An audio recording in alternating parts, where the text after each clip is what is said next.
Hey, what's going on, you guys? What's up? My name's Barbarian, and welcome to another story time with Barbie. And you guys are really liking this series. You absolutely destroyed the like goal on the last episode, and I really do appreciate it. I love seeing that, and that is exactly why I'm back today with another fun story to tell you. But first, guys, let me tell you a little bit about the server that I'm playing on. I'm playing on prisonrush.com, and it's a pretty fun server if I do say so myself. I have a lot of money on there. I think I've got over 500 billion again. So if you guys want to win some of that money, then feel free to let me know down in the comment section below what your Minecraft name is, and I'll send you some money. I think I'm gonna send some big jackpots today. I think instead of $50 billion jackpots, I'm gonna send 500 billion to one lucky person. So if you want a chance to win that, then let me know down in the comments section below. And also feel free to hop on the server. They're actually having a pretty cool event on there today. Gonna be a lot of fun. Hopefully I'll see a few of you guys on there as well. But let's get right into the story. Now,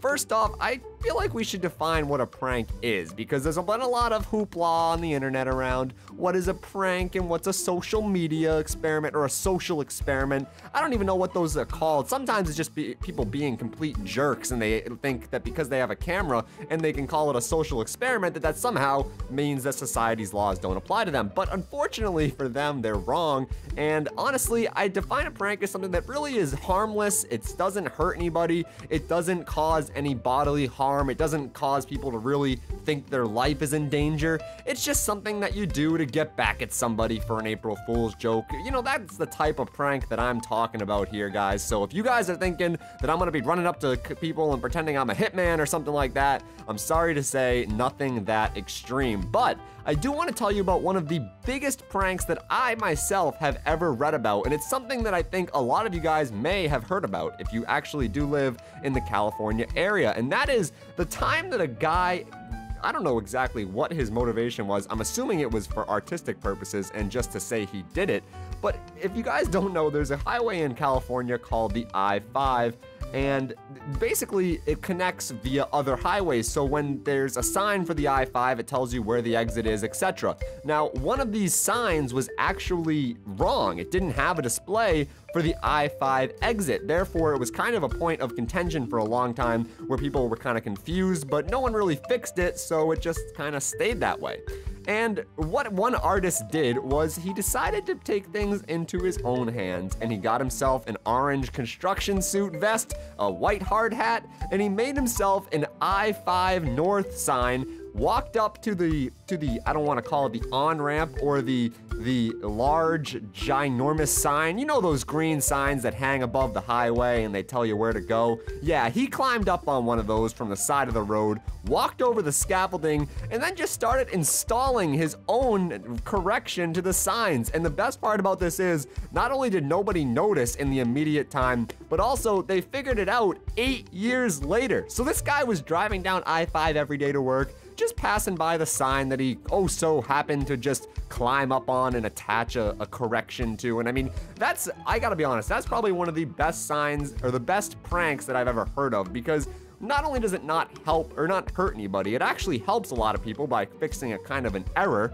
And it's just a nice little prank. There wasn't any harm done, but it was also on such a massive scale that it's kind of hard not to be impressed by it. So that was one of the best pranks I've ever seen done. One of my best pranks that I've pulled, oh gosh, there's been a lot of them. Well, I guess the best prank that I've ever pulled was April Fool's, and I remember this because it was the first April Fool's that I had when I was in a different school than my sister. So I had already gone on to middle school, and she was still in elementary school, which basically meant that she got home about an hour later than me. So being the smart young man that I am, I decided it would be a great idea to play an April Fool's joke on my sister. So on April 1st, I came home from school and I rushed upstairs to her room, and I proceeded to flip every single piece of furniture completely upside down. I'm not just talking I flipped a few chairs, guys. I flipped everything. I made her bed upside down, her dresser, her ginormous mirror that hangs on the wall. I flipped literally everything.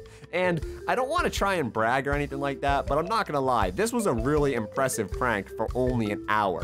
Unfortunately for me, my sister didn't really see it that way. She kind of freaked out, and I'll be honest, I was not expecting a negative reaction. and she was very upset that I flipped her entire room upside down, which, looking back on it, yeah, I can definitely see how that would upset somebody, but luckily, it wasn't that big of a deal. We flipped everything back around, and it was pretty much right in the world. I think she was more upset with the fact that I was in her room than anything, but overall, I'd say pretty decent prank, not my best option. I mean, I've also had some pranks pulled on me, which are really, really bad. I don't know if you guys have ever heard this story before, but when I went and visited the BAM guys out in November of last year, or the year before that even, when I went out to Wisconsin, I stayed in what was known as the pool room because it had a pool table and a big couch and a big TV. So I would sleep on there, and it was down the hall from everyone else's rooms, and we kind of just hung around there, and I would fall asleep and they'd be up and doing their thing and working, but at some point, someone figured out that I was an extremely heavy sleeper, and when I was woken up in the middle of the night, I really didn't know what was going on,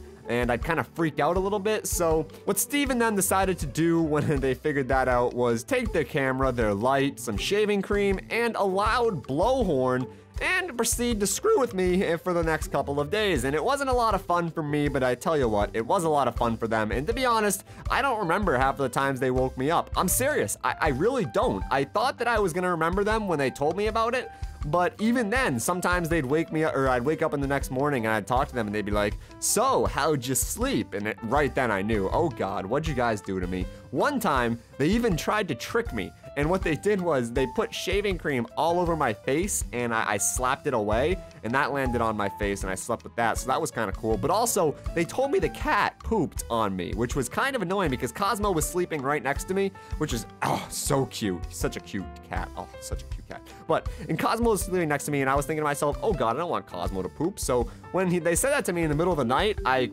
freaked out, woke up, and I was like, Cosmo, no poop. And then I fell back asleep. I don't remember that. They swear it happens. I've seen footage of it. I don't know why they would make that kind of stuff up, but either way, I made quite the fool of myself in the middle of the night, and it was probably one of the funniest pranks I ever had because, like I said, it didn't cause any damage to me. I didn't feel like I was gonna die, but it scared the living poop out of me, that's for sure. So if you guys have any other prank experiences that you want to talk about, then let me know in the comments section below, because I'd be very curious to hear what your best prank is, because I feel like a lot of people have this one creative friend or cousin or relative or whatever, one person you know who, and you guys know who I'm talking about, that guy who's always really happy around April 1st, and he does all these silly little pranks, and just, he's the guy that you never want to prank because you always know he's gonna come back with something 10 times worse. So I don't know, I'd like to hear what you guys have to say about this, but that's all the pranking stories that I have. If I can think of any other ones, guys, I will try and let you all know,